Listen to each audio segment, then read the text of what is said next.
आपल्याला आपल्या घरातील कामे रोज करावीच लागतात. पण जर ती आपण स्मार्ट पद्धतीने केले तर वेळेची फार बचत होते आणि मग उरलेल्या वेळामध्ये आपण एक्स्ट्रा कामसुद्धा करू शकतो किंवा आरामसुद्धा करू शकतो.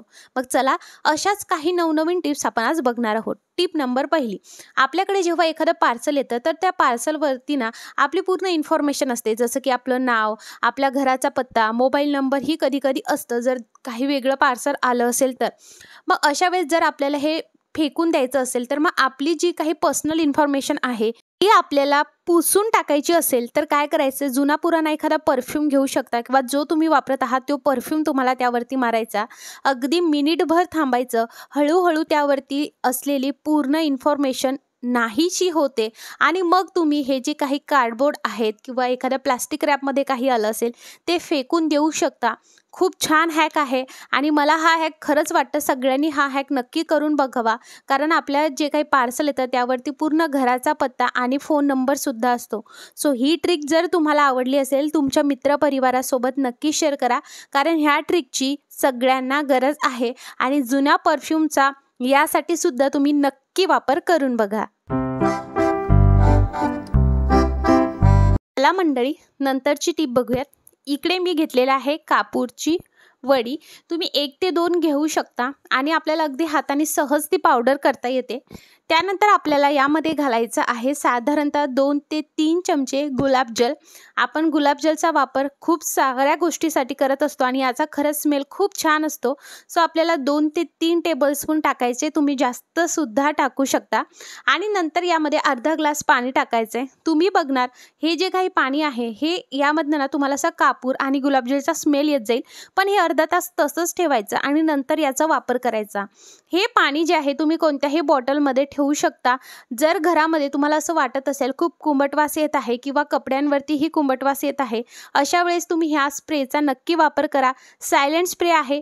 जास्त ही स्ट्रॉंग स्मेल याचा नसतो आणि खरंच खूप मस्त असा स्मेल असतो आणि रोज वॉटरचा स्मेल एकदम हलकासा सायलेंट असतो. सो तो सुद्धा येतो. फक्त कापूरच्या वड्या आपल्याला यामध्ये जास्त वापरायच्या नाही आहे. या मंडळी नंतरची टीप बघूयात.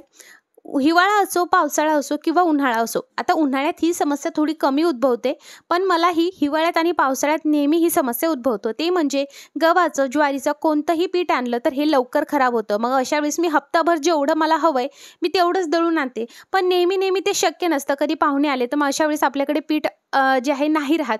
मग अशा वेळेस आपण बल्कमध्ये आणतो. मग काय करायचं, हे पीठ जास्त दिवस टिकण्यासाठी तुम्ही काय करायचं, टिश्यू पेपर घ्यायचा किंवा एखादा नरमचा सुती कपडा घ्यायचा आहे. फक्त टिश्यू पेपरच्या 2 लेअर करा.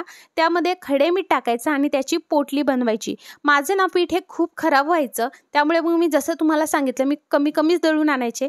पण आता मी रिसेंटली हे असं करायला लागले तर कुठेतरी पीठ हे जास्त दिवस टिकायला लागलं. कारण घरामध्ये गहू गावाकडनं आणले होते ते खराब व्हायला लागले होते. म्हणून मी एकदाच पूर्ण गहू जे आहे ते दळून आणले, जेवढे किलो होते तेवढे, आणि अशा पद्धतीने ठेवले. खरंच खूप छान पद्धतीने मला रिझल्ट मिळाला. जाळी खरं तर त्याला लागली नाही आणि अशा पद्धतीने 2 ते 3 पोटल्या तुम्ही तुमच्या पिठामध्ये ठेवू शकता. ज्वारीचं पीठ असेल, शाळूचं असेल, बाजरी असेल, गव्हाचं असेल किंवा बेसनाचं जरी पीठ असेल असं ठेवा. फक्त टिश्यू पेपर 2 ते 3 लेअरने घ्या, कारण टिश्यू पेपर फाटायला नको. चला नंतरची टीप बघूयात. जेव्हाही आपण काही तळणाचं करतो त्यामध्ये स्पेशली जर काही हिरव्या मिरच्या यूज झालेल्या असेल आणि भजे असतील किंवा वेगवेगळ्या प्रकारचे वडे असेल, पकोडे असेल, तर त्यामध्ये आपण अशा पद्धतीने हिरव्या मिरच्याचं वाटण टाकल्यानंतर हाताने आपल्याला हे करावं लागतं. आता भजे पकोडे सगळे होतात, पण नंतर आपल्या हाताची पूर्ण वाट लागते.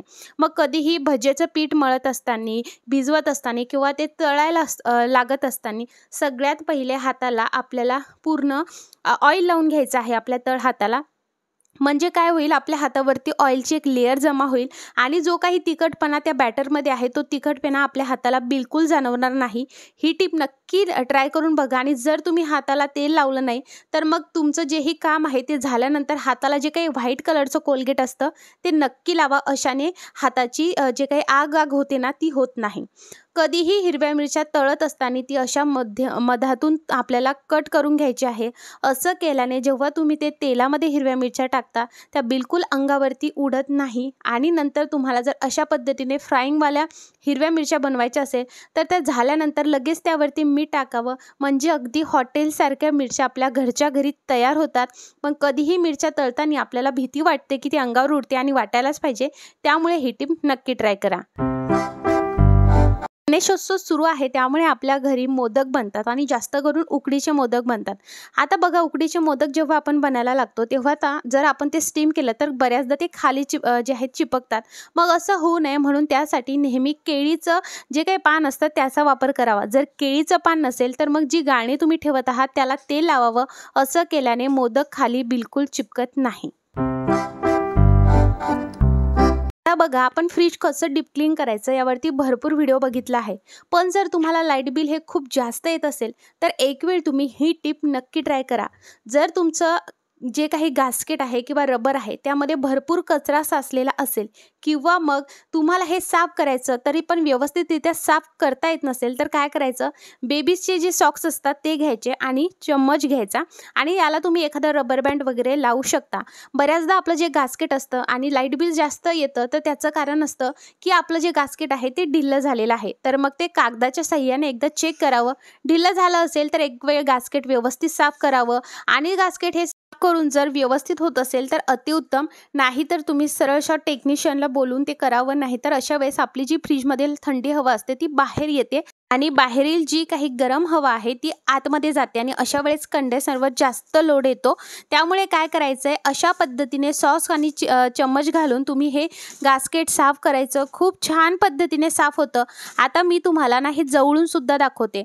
आता याला 2 ते 3 लेअर असतात बघा गास्केटला. तर अशा पद्धतीने चम्मच घालायचा आणि व्यवस्थितरित्या एंडिंगपर्यंत तो ओढत न्यायचा. जो काही कचरा आहे तो बरोबर निघून जातो.